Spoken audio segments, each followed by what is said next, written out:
রান্না করতে আসলে আমার সাথে কেন জানি এরকম হয়, আমি নিজেও জানি না কেন এরকম হয়, আল্লাহ একমাত্র ভালো জানে। সবসময় একটা না একটা দুর্ঘটনা লেগেই থাকে। তো আমার কি দুর্ঘটনাটা ঘটছে অবশ্যই আমার ভিডিওটা ফুল ভিডিওটা দেখবেন, স্কিপ করবেন না, তাহলে বুঝতে পারবেন।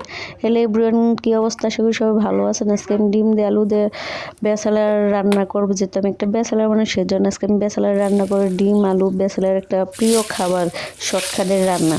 তা আপনারা ভাবতেছেন যে ডিম দুইটা কেন, আমি 3 বেলা খাবো, ডিম দুইটা নিয়েছি। তো দুর্ঘটনা কি হয়েছে জানেন?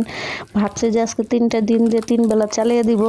তো ডিমগুলো আগে ভাতের ভিতরে ফলি দিয়ে ভালো করে ধুয়ে সিদ্ধ করে নিয়েছি। তো পানি দিয়ে ভালো করে ধুইতে গেছে, একটা পাতিলের মধ্যে পানি নিয়ে ধুতে গেছি, একটা ডিম হাতেতে পড়ে একটা পুরো ভেঙে গেছে। তো কী করবো, 2টা ডিমে ভালো করে ধুয়ে ফলির মধ্যে দিয়ে ভাতের মধ্যে দিয়ে দিছে। পরে যে ডিমটা আসলে সেটা বাটির মধ্যে রেখে দিয়েছে, ভাবছে যে রান্না শেষ হলে এটা তরকারির মধ্যে ছেড়ে দিব।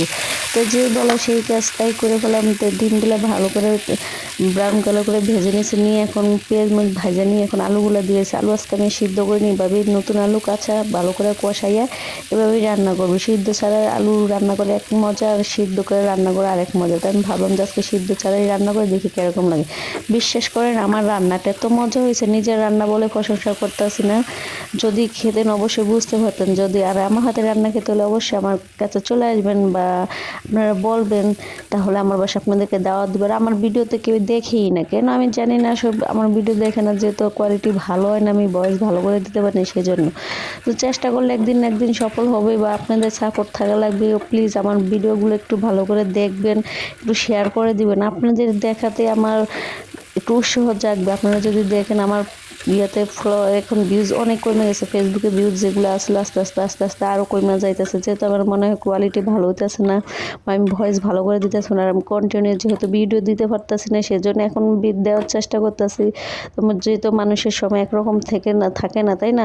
থেমে থাকলে তো চলবে না। এই যে দেখেন সেই ফাইনালি ডিমটা এখন দিয়ে দিছে, আর আমি ডিম আলু ভালো করে একসাথে কষিয়ে নিয়েছি। তো এখন ঝোল দিয়ে দিছি পরিমাণ মতো, যেহেতু কাঁচা আলু ভালো করে কষায় রান্না করছি, সেজন্য ঝোলের পরিমাণটা একটু বেশি দিছি, সেজন্য ডিমটা এখন দিয়ে দিছি। কিন্তু ডিমটা দিয়ে এক জায়গায় থাকে না, সবগুলো ডিম ছড়ে ছড়ে চলে গেছে, যেহেতু পানিটা ঝোলটা বলক এসে গেছে, তারপরে দিছি সেজন্য। আর আজকে দেখেন কি অবস্থা, ধনেপাতা বড়ি দেওয়ার কাটি নেই, ভাবলাম যে শর্টকাটে রান্নার সময় নেই, এখন হাত দিয়ে ভালো করে ছিঁড়া বিটা দিয়ে দিলাম এইভাবেই।